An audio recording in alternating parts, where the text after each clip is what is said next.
Hello the students, welcome to Anoop sir maths. आज हम question number 3 discuss कर रहे हैं। Exercise 4.5 class 10 third Sharma latest edition है। तो इस क्वेश्चन में कह रहा है in each of the following determine the value of K for which the given quadratic equation has real roots. देखो अभी अगर आप इसके सॉल्यूशन चेक करोगे तो वो आई थिंक थोड़े डिस्टर्ब है। क्वेश्चन के आंसर गलत है। क्यों गलत है, रीजन बताता हूँ। देखो यहाँ पे क्या है, रियल रूट्स। तो हमें पता है रियल रूट्स कब होते हैं, जब डी की वैल्यू ग्रेटर देन जीरो होती है और जब डिस्क्रिमिनेंट की वैल्यू इक्वल जीरो होती है। तो दोनों केसेस में क्या होते हैं, रियल रूट्स होते हैं। आई थिंक तुम्हें पता है। तो हमें इन दोनों का कॉम्बिनेशन लेना पड़ेगा, दैट इज डी की value greater than equal to zero होनी चाहिए, तभी रूट्स क्या होंगे, रियल। बट अगर आप इसके सॉल्यूशन देखेंगे तो डी की वैल्यू इक्वल जीरो देके सोल्व किया हुआ है, सॉल्यूशन उसी के अकॉर्डिंग गिवन है। ओके, और ये बोर्ड एग्जाम में भी आए हुए हैं। बट यहाँ पे कभी भी आप कोई भी क्वेश्चन देखोगे उसमें जब ओनली रियल रूट्स बोल रहे हैं तो आप कंडीशन लेते हैं discriminant is greater than equal to zero. तो ये तो हो गया इसका भाई जो बेसिक बात जो क्वेश्चन में गलत तरीके से एक्सप्लेन है या सॉल्यूशन गलत है।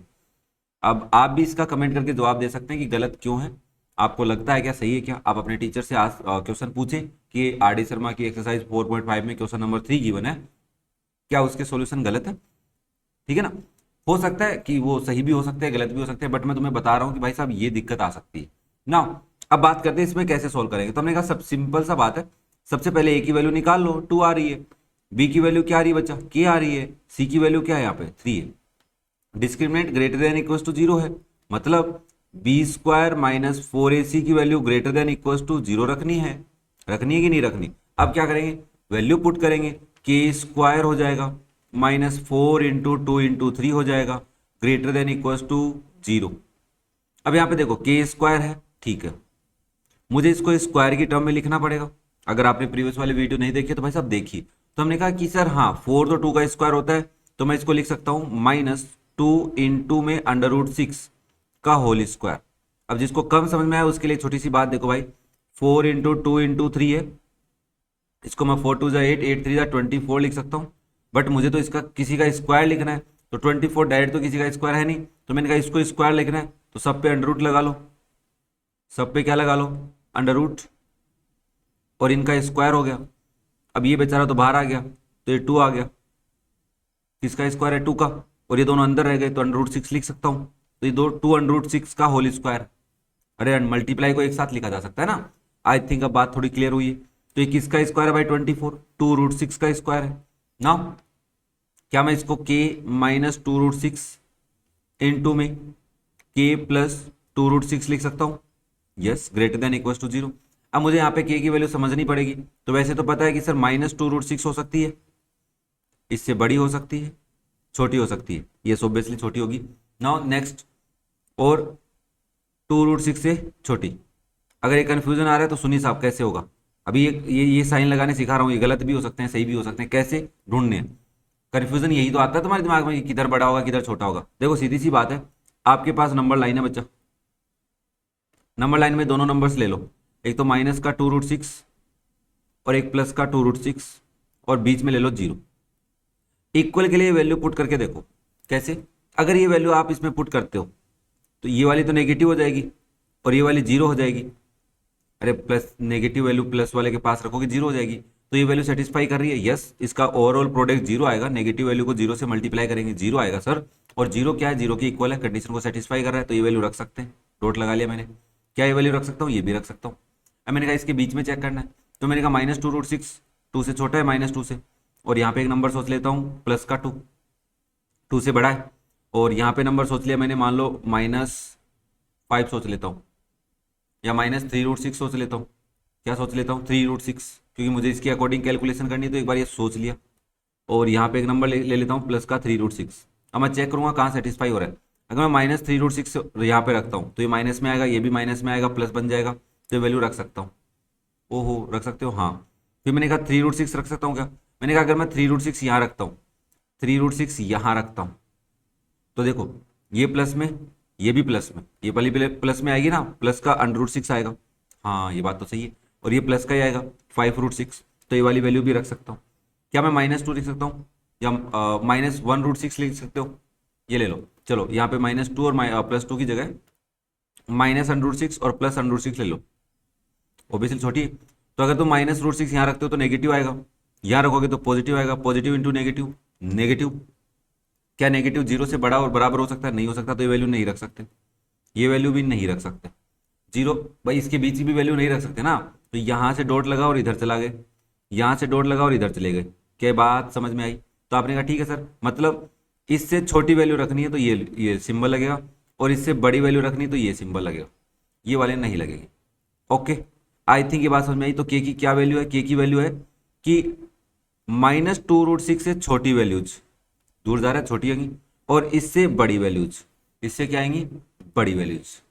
आई थिंक बात समझ में आ गई। देखो नहीं समझ में आया तो भाई साहब ये समझना पड़ेगा, ठीक है। इनइक्वलिटी का सिंबल है, और इनइक्वलिटी को कैसे सोल्व करते हैं वो आप समझ लोगे तो बहुत अच्छी बात है। थोड़ी सी प्रैक्टिस करनी, ज़्यादा प्रैक्टिस ये खुद ही नहीं मांग रहा, थोड़ी सी बात मांग रहा है कि थोड़ी सी बस पढ़ लो भाई मेरे को। चलो सेकंड पार्ट देखते हैं। तो आपने कहा सर देखो पहली बात तो स्टैंडर्ड फॉर्म में नहीं है, तो मैंने कहा अंदर मल्टीप्लाई कर ले भाई, तो ये हो जाएगा kx² -2kx + 6 = 0। अब आप इसमें a की वैल्यू बता सकते हैं, k है, b की वैल्यू क्या है? -2k, और c की वैल्यू क्या है? यहाँ पे 6 है। आपको पता है कि डिस्क्रिमिनेंट की value greater than equal to 0 है कंडीशन के अकॉर्डिंग, है ना। तो क्या मैं यहाँ पे b² - 4ac की value greater than equal to 0 ले सकता हूँ? जरूर ले सकते हैं। b² मतलब -2k whole square -4 into k into 6 greater than equal to 0। -2k का स्क्वायर 4k² होगा। ओके, इसको मैं -4k इंटू 6 लिख सकता हूँ, ग्रेटर देन इक्वल टू 0। क्या इन दोनों में से मैं 4k कॉमन ले लूँ तो क्या आएगा? k - 6 greater than equal to 0।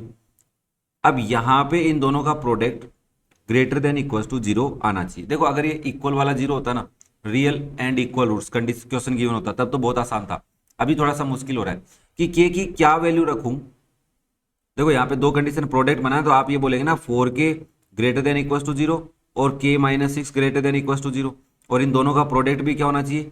Obviously सीधी सी बात है, वो ग्रेटर देन इक्वल टू 0 ही आएगा। तो मैंने कहा यहाँ पे k की वैल्यू 0 रख सकते हैं। तो एक बात समझ में आई कि k की वैल्यू 0 से बड़ी हो सकती है, पहली बात तो ये समझ में आ गई। बट यहाँ पे क्या समझ में आया कि sir k greater than equal to 6, अरे -6 उधर गया, +6 हो गया, तो ये कह रहा है 6 से बड़ी रखो। अब क्या दोनों बात सही है या कौन सा आंसर इसमें से सही है? मैंने कहा देख भाई, अगर तो k की वैल्यू 1 लेता है, क्या लेता है बच्चा?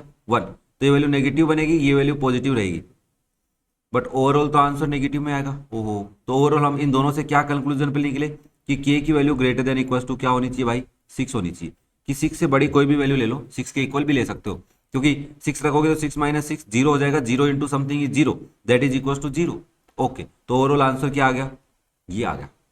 उम्मीद कर रहा हूँ दोनों केस समझ में आए। यहाँ पे और लगा के लिख सकते हो। और फिर आपने कहा कि एक एग्जांपल ले लिया मैंने कि क्या ऐसी कोई वैल्यू है जो 6 से छोटी है और 0 से बड़ी है, वो सेटिस्फाई कर रही है क्या? नहीं कर रही। 5 भी नहीं करेगा, 5.5 भी नहीं करेगा, 5.9 भी नहीं करेगा, कुछ भी नहीं करेगा। 6 और 6 से बड़ी वैल्यू सेटिस्फाई करेंगी इस इनइक्वलिटी को, इस वाली को। ओके, नाउ नेक्स्ट देखिए एग्जांपल नंबर क्वेश्चन नंबर 3 का पार्ट नंबर 3। क्या कह रहा है? सिंपल इक्वेशन है, स्टैंडर्ड फॉर्म में है बच्चा। तो आप बताएंगे a की वैल्यू तो 1 है, b की वैल्यू क्या है बच्चा यहाँ पे? -4k, और c की वैल्यू क्या है? k। ओके, नाउ आपको पता है d की वैल्यू ग्रेटर देन इक्वल 0 होनी चाहिए, मतलब b² - 4ac की value greater than equal to 0 है। -4k² -4 into 1 into k greater than equal to 0, ये हो गया 16k² - 4k greater than equal to 0। क्या मैं 4k कॉमन ले लूँ भाई दोनों में से? तो यहाँ पे बचेगा 4k - 1 greater than equal to 0। Again वही केस है कि 4k की value greater than equal to 0, और यहाँ पे 4k - 1 की value greater than equal to 0। अब ध्यान से समझना, ये कह रहा है कि k की यहाँ से मैं 4 को डिवाइड में भेज दूं, पॉजिटिव नंबर है, दोनों साइड में डिवाइड कर सकता हूँ, तो k की value greater than equal to 0 होनी चाहिए। k की कोई भी वैल्यू ले सकते हो, 0 से बड़ी या 0 के बराबर। बट ये क्या कह रहा है? ये क्या कह रहा है? ये कह रहा है 4k greater than equal to 1 और फिर k की value greater than equal to 1/4। 1/4 से कोई बड़ी वैल्यू लेनी पड़ेगी, तो आपको पता है ये 0 से बड़ी बता रहा है और ये 1/4 से, तो ये वाली सेटिस्फाई होंगी। अरे समझ रहे हो क्या? हाँ, तो आपने कहा ठीक है सर, इसका आंसर आ गया k की value must be greater than equal to 1/4। अगर आप 1/3 लेते हैं या और कुछ वैल्यू लेते हैं, 1/4 से छोटी वैल्यू और 0 से बड़ी वैल्यू, वो इस इनइक्वलिटी को सेटिस्फाई नहीं करेगी। उम्मीद कर रहा हूं बात समझ में आ रही है भाई। 0.25 है ना ये 1/4, तो 0.24 अगर लोगे वो इस इनइक्वलिटी को सेटिस्फाई नहीं करेगी, आप वैल्यू पुट करके चेक कर सकते हैं।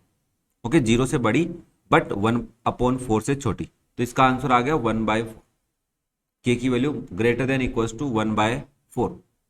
ओके ठीक है, जीरो तो करेगा है ना, जीरो तो करेगा, जीरो तो ले सकते हैं ना, यहाँ पे आ रहा है जीरो, तो यहाँ पे हम के की वैल्यू जीरो भी बोल सकते हैं कि के की वैल्यू जीरो भी कंसीडर की जा सकती है।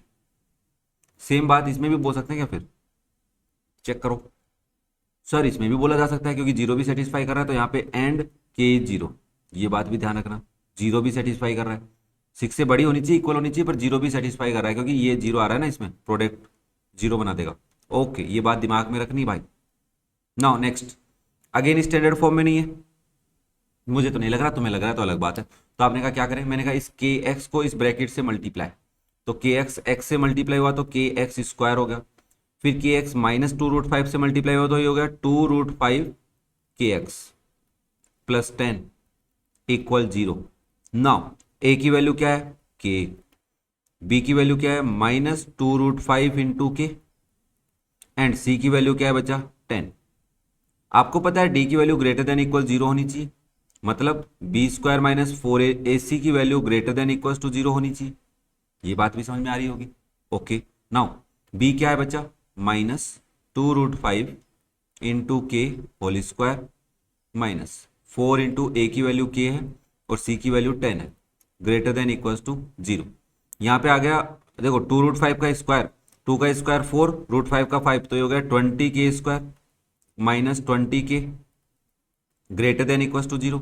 क्या इन दोनों में से 20 के कॉमन ले लूँ तो क्या बचेगा k -1 greater than equal to 0।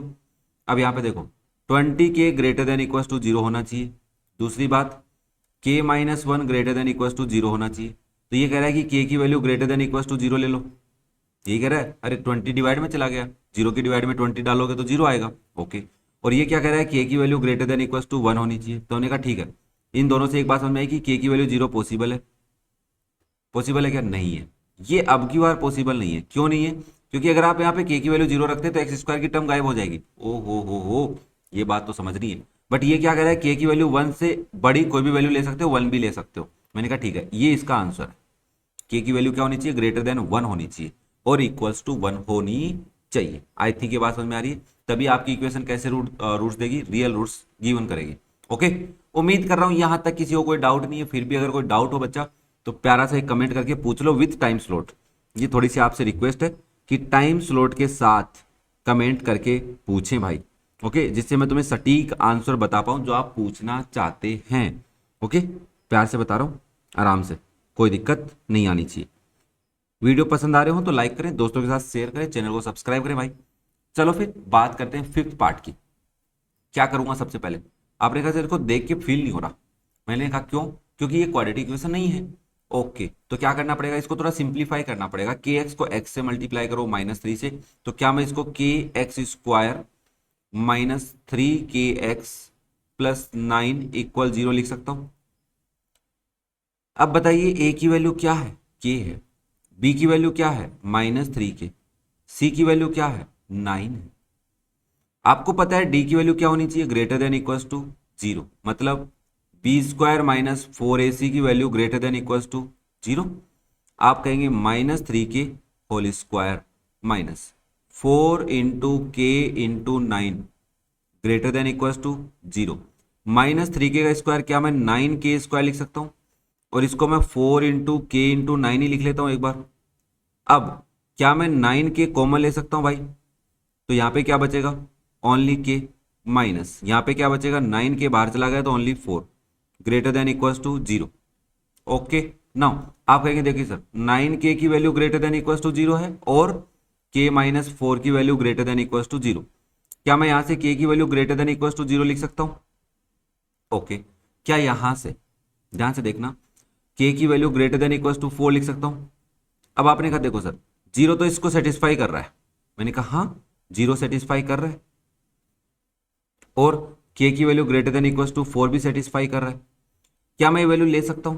तो आपने कहा देखा हमने कि एक्स स्क्वायर का कोफिशिएंट k है, अगर 0 रखूंगा तो ये गायब हो जाएगा, तो ये तो नहीं ले सकता, तो इसकी वैल्यू क्या आ जाएगी ग्रेटर देन इक्वल्स टू 4।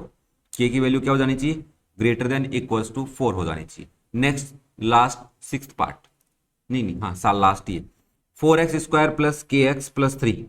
तो आपने कहा सुनिए सर, सबसे पहले a की वैल्यू तो है 4, b की वैल्यू है k और c की वैल्यू है 3। हमें पता है कि d की value greater than equals to 0 होनी चाहिए, मतलब b² माइनस 4ac की value greater than equals to 0 होनी चाहिए। आपने कहा b² मतलब k² minus 4 into 3 greater than equals to 0। मैंने कहा ये तो स्क्वायर है, इसको भी स्क्वायर लिखो। तो आपने कहा सर देखो k² ठीक है, माइनस इसको मैं 2 इंटू 2 इंटू अंडर रूट 3 का स्क्वायर लिख सकता हूँ। उम्मीद कर रहा हूँ बात समझ में आ रही है, क्योंकि 4 2 का स्क्वायर है, 4 2 का स्क्वायर है, बट ये 3 किसी का स्क्वायर नहीं, तो इसके अंडर रूट लगा दिया। तो क्या मैं इसको k² minus 4 under root 3 whole square बोल सकता हूँ? आपने कहा सर इसका आंसर तो सीधा नहीं आएगा, बट समझ के करते हैं। मैंने कहा आपने नंबर लाइन बनाई, यहां लिखा माइनस का 4 अंडर रूट 3, यहां लिखा प्लस का 4 अंडर रूट 3, यहां लिखा 0। तो इनके बीच में नंबर सोचना है, तो आपने यहाँ एक नंबर सोचा 3 अंडर रूट 3 माइनस का, और यहाँ पे 4 अंडर रूट 3 के बीच में नंबर सोच लिया 3 अंडर रूट 3। इससे आगे 5 अंडर रूट 3 सोच लिया, और यहाँ पे भी माइनस का 5 अंडर रूट 3 सोच लिया। भाई पुट करके देखो, सबसे पहली बात क्या है, दोनों सेटिस्फाई करेंगे? जरूर, ये दोनों तो करेंगे, क्योंकि इक्वल 0 है तो दोनों जरूर करेंगे। दूसरी बात, अरे समझ में आ रहा है क्या, नहीं आ रहा? चलो इसको क्या मैं k माइनस 4 अंडर रूट 3 लिख सकता हूँ, इनटू में k प्लस 4 अंडर रूट 3 लिख सकता हूँ। अब थोड़ा याद आया कुछ? हाँ थोड़ी देर पहले समझाया था, ओके वेरी गुड। तो मैंने कहा अगर मैं माइनस 4 अंडर रूट 3 इसमें k की वैल्यू लेता हूँ तो ये इस इनइक्वलिटी को सेटिस्फाई कर रहा है। बट अगर क्या मैं माइनस 5 अंडर रूट 3 ले रहा हूँ तो सेटिस्फाई हो रहा है, ये वैल्यू नेगेटिव आएगी, ये वैल्यू भी नेगेटिव आएगी, नेगेटिव इंटू नेगेटिव पॉजिटिव हो जाएगा। ओके, तो ये वैल्यू सेटिस्फाई कर रही है, तो ये कर रही है। क्या माइनस 3 अंडर रूट 3 कर रहा है? मैंने कहा अगर मैं माइनस 3 अंडर रूट 3 यहाँ रखता हूँ ये वैल्यू नेगेटिव आएगी, बट ये वैल्यू पॉजिटिव आएगी, क्योंकि 4 अंडर रूट 3 है तो 1 अंडर रूट 3 बचेगा पॉजिटिव का, और नेगेटिव को पॉजिटिव से मल्टीप्लाई करेंगे तो हमें आंसर मिलेगा नेगेटिव। और नेगेटिव वैल्यू कभी भी ग्रेटर देन इक्वल टू 0 नहीं होती है, तो ये वैल्यू तो सेटिस्फाई नहीं कर रही। सिमिलरली ये भी नहीं करेगी, ये जरूर करेगी। तो इसका आंसर है कि इससे बड़ी वैल्यू है और इधर से इससे छोटी वैल्यू है। तो k की वैल्यू क्या है? माइनस 4 अंडर रूट 3 से छोटी और इसके बराबर, बट बड़ी और किसके बराबर है बच्चा? 4 अंडर रूट 3 के। उम्मीद कर रहा हूं ये टेबल में से या इसके बाद ये लाइन कैसे लिखी है समझ में आ गई। समझना जरूरी है भाई, ठीक है? अगर आप सीबीएसई बोर्ड की एग्जाम की तैयारी कर रहे हैं, किसी भी बोर्ड की तैयारी कर रहे हैं और आपको आगे फर्दर अपनी मैथ को स्ट्रॉन्ग रखना है क्वाड्रेटिक इक्वेशन से रिलेटेड, तो ये वाली बात जरूर पता होनी चाहिए। ओके, तो ये था आपका क्वेश्चन नंबर 3। अगर किसी बच्चे को कहीं पे डाउट आया, कोई भी प्रॉब्लम आई है, तो टाइम स्लॉट के साथ कमेंट करके पूछें। देखो कुछ बातें मैं प्रीवियस वीडियो में बता देता हूँ, है ना, क्वेश्चन स्टार्ट होते हैं, एक्सरसाइज स्टार्ट होती है तो वहां पे बता दी जाती है। तो मैं ये समझता हूँ कि मेरे बच्चे बड़े सिंसियर हैं और वो मेरे वीडियो देखने से पहले उनको ये पता है कि सर के सारे वीडियो देखने से कॉन्सेप्ट स्ट्रॉन्ग होता है। अब हर क्वेश्चन में अगर मैं वो कॉन्सेप्ट बताने लग गया तो वीडियो कितना बड़ा होगा बच्चा, आप भी सोच सकते हो ना इस बात को। तो मैं थोड़ी थोड़ी बातें तो बताता रहता हूँ, ऐसा नहीं कि अब मैं इस बात को और डीपली तुम्हें समझाऊं। वो बातें मैंने आराम से समझाई कि वैल्यू प्लस कैसे आ रही है, माइनस कैसे आ रही है, तो आप एक बार जरूर चेक कर लें एग्जाम्पल्स की वीडियो और इस पर्टिकुलर एक्सरसाइज के। ओके, नाउ नेक्स्ट देखिए बच्चा, question number 4। Find the value of k for which the given quadratic equation has real and distinct roots. Real और डिस्टिंक्ट रूट होने चाहिए। रियल का मतलब तो पता है, डिस्टिंक्ट का मतलब भी पता है सर हमें। मैंने कहा क्या होता है सर, d की value only greater than equal to 0 होनी चाहिए। इक्वल होने इक्वल वैल्यू 0 चाहिए, डी की वैल्यू 0 के इक्वल कब होती है? जब रूट्स इक्वल होते हैं। ओके, नाउ आपने कहा देखो इसमें सीधे a की वैल्यू तो k है, b की वैल्यू 2 है एंड c की वैल्यू 1 है। हमें पता है d इज ग्रेटर देन 0, मतलब b² minus 4ac is greater then 0। b² मतलब 2² minus 4 into k into 1 is greater then 0। तो ये हो गया 4 minus 4k is greater then 0। आपने कहा सर 4 कॉमन ले लेता हूँ, 1 minus k is greater then 0। तो मैंने कहा 4 का तो कोई लॉजिक नहीं है, तो सिंपल सी बात बची 1 माइनस k की वैल्यू ग्रेटर देन 0 होनी चाहिए। k को उधर ले जाओ तो 1 इधर पॉजिटिव, k उधर गया तो पॉजिटिव, तो k की वैल्यू लेस देन क्या होनी चाहिए भाई? 1।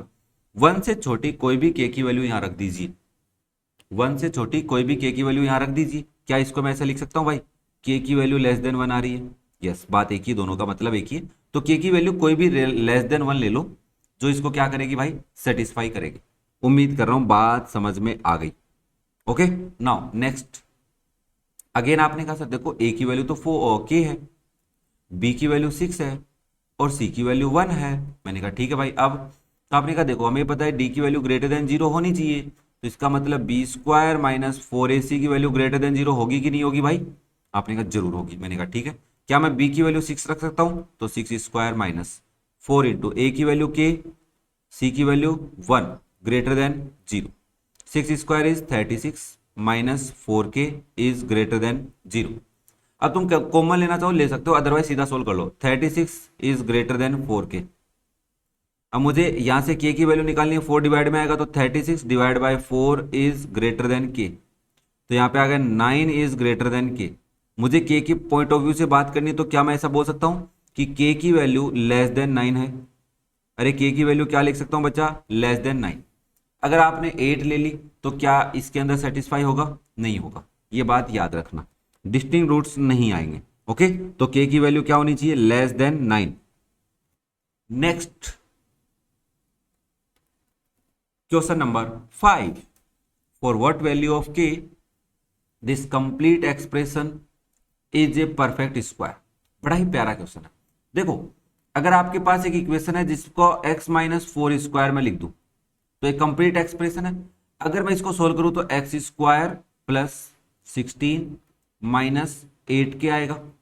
अगर मैं इसका डिस्क्रिमिनेंट पता करूं तो वो होता है बी स्क्वायर माइनस 4ac। ध्यान से समझना, तो आप a की वैल्यू क्या बताएंगे? 1, b की वैल्यू माइनस 8 और c की वैल्यू क्या बताएंगे बच्चा? 16। तो आपने कहा बी स्क्वायर मतलब माइनस 8 का स्क्वायर माइनस 4 इंटू 1 इंटू 16। 8 का स्क्वायर 64 होता है, माइनस 16 4 जा 64 जीरो। तो हमने एक चीज देखा कि अगर कोई एक्सप्रेशन स्क्वायर में लिखा हुआ है, अगर मैं उसके इक्वल 0 लगा दूं और इस क्वाड्रेटिक इक्वेशन का मैं डिस्क्रिमिनेंट पता करता हूं तो वो क्या आता है? 0 आता है। तो अगर ये क्वाड्रेटिक इक्वेशन है, जरूर है सर। अगर इसका डिस्क्रिमिनेंट 0 है, इसका डिस्क्रिमिनेंट क्या है? 0 है, तो उस केस में जो k की वैल्यू होगी वो इस पर्टिकुलर एक्सप्रेशन को क्या बनाएगी? एक स्क्वायर का एक्सप्रेशन बना देगी। क्या विथ एग्जाम्पल ये बात समझ में आई? ओके, तो मैं यहाँ पे डायरेक्ट डी की वैल्यू 0 लेता तो आपके दिमाग में क्वेश्चन आता डी की वैल्यू 0 क्यों लिए सर, है ना? तो इसलिए लिए मैंने। ओके, कभी भी अगर कोई क्वाड्रेटिक इक्वेशन में जो एक्सप्रेशन है वो परफेक्ट स्क्वायर है तो हमेशा उसका डिस्क्रिमिनेंट क्या होगा? 0 होगा। आप खुद भी सोचो, क्या मैं इसको x minus 4 into x minus 4 लिख सकता हूँ और इसके रूट्स निकालने के लिए x minus 4 equal 0 x minus 4 equal 0 लिखूंगा तो तभी तो रूट्स बराबर आएंगे, जब ये क्या होगा? परफेक्ट स्क्वायर होगा।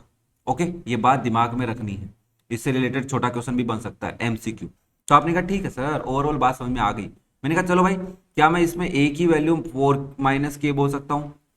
क्या इसमें मैं b की वैल्यू 2k प्लस 4 बता सकता हूँ? क्या इसमें c की वैल्यू 8k प्लस 1 बोल सकता हूँ भाई? अब मुझे पता है कि डिस्क्रिमिनेंट पता करना है तो d 0 के इक्वल रखेंगे, तो आप कहेंगे बी स्क्वायर माइनस 4ac को 0 के इक्वल रखो। मैंने कहा ओके। नाउ बी स्क्वायर मतलब 2k plus 4 whole square minus 4 into 4 minus k into 8k plus 1 is equal to 0। इसका स्क्वायर कर लेता हूं तो 4k square plus 16 plus 4 to जा 8 टू जा 16k माइनस 4 इंटू, इनको पहले मल्टीप्लाई कर लेता हूं, 8 4 जा 32k plus 4 minus 8k square minus k is equal to 0। यहां तक भी आई थिंक तुम्हें कोई दिक्कत नहीं आई होगी। नहीं आई सर? मैंने कहा ठीक है भाई, लिखो तो इसको। तो आपने कहा ये हो जाएगा 4k square plus 16 plus 16k, इस 4 का अंदर मल्टीप्लाई, 4 को 32 से मल्टीप्लाई कर रहा हूँ 128k आ रहा है, माइनस 16 आ रहा है, प्लस क्योंकि minus into minus plus 32k square minus into minus plus 4k is equal to 0। 16 से 16 कट गया सर, और 4k और 32k कितने हो गए? 36k स्क्वायर और 16 प्लस 4 20k प्लस के माइनस 128k इक्वल्स टू 0। इसको सोल्व कर लेता हूं मैं। 36k square minus 108k equals to 0। अब 36 और 108 में क्या कॉमन आ रहा है? मैं इसको इरेज कर दूं, ये लिख लेना आप अपनी नोटबुक में। अब मुझे इसमें पता करना है कि इन दोनों में से क्या कॉमन आ रहा है। वैसे तो कॉमन नॉर्मल तरीके से देख सकते हैं, तो 3 आ रहा है बट फिर भी मैं एक बार क्रॉस चेक कर लेता हूँ कैसे करते हैं, आप भी समझ लो इस बात को। तो आपको क्या लिखना है, 36 और 108, सबसे पहले 2 का डिवाइड जा रहा है 18 आएगा, फिर 54, अब अगेन 2 का डिवाइड जा रहा है 9 आएगा और 27, अब इसमें 3 का डिवाइड जा रहा है 9 का भी जा रहा है सर 1,3, अब किसी का नहीं जा रहा तो 9 टू जा 18 टू जा 36 ही कॉमन आ गया भाई इसमें से, तो के भी साथ में कॉमन आ गया, तो क्या बचा के माइनस, इसमें 36 का डिवाइड देंगे तो क्या आएगा 3 बचेगा, इक्वल में 0। ओके, नाउ ध्यान से देखो क्या कि सर हम यहां से बोल सकते हैं कि 36 के इक्वल्स टू 0 है, या फिर के माइनस 3 क्या है 0 है। ओके, तो यहां से के की वैल्यू 0 आ गई, जरूर आ गई, और यहां से के की वैल्यू क्या आ गई 3। तो अगर हम के की वैल्यू इसमें 0 रखते हैं तो कोई दिक्कत नहीं है, 4 माइनस 3 और 4 माइनस 0 इज 4, सही है सर, कोई दिक्कत नहीं है, टर्म गायब भी नहीं हो रही। ओके, के की वैल्यू 3 रख रहे हैं तब गायब हो रही है, नहीं हो रही, तो इसकी दोनों वैल्यूज क्या है, सॉल्यूशन है कि के की क्या वैल्यू हो सकती है इस क्वेश्चन में 0 और 3। ये बात थोड़ी ध्यान से समझना भाई, इस क्वेश्चन को अगर मैं देखूं तो अलग ही पॉइंट ऑफ व्यू से, तो इसके आप स्टार लगा लो, दोबारा इसका सॉल्यूशन समझना है, जो बात मैंने यहाँ पे साइड में लिखी थी उसको लिखनी है, यहाँ पे लिखी थी ना थोड़ी देर पहले, उसको आपकी रफ नोटबुक में लिख लो और उसको समझना कि क्या कहना चाह रहा है क्वेश्चन। उम्मीद कर रहा हूँ ये बात समझ में आ गई। तो ये था आपका सॉल्यूशन ऑफ क्वेश्चन नंबर 5। अगर किसी बच्चे को कोई डाउट है तो कमेंट करके पूछे भाई, कोई भी दिक्कत आ रही हो तो अभी पूछ सकता है, ठीक है ना। तो प्यारे भरे कमेंट करते रहिए, चैनल को सब्सक्राइब करें, दोस्तों के साथ शेयर करें, मजे लें, बस पढ़ें और मजे करें। ओके, तो ये था आपका क्वेश्चन नंबर 5।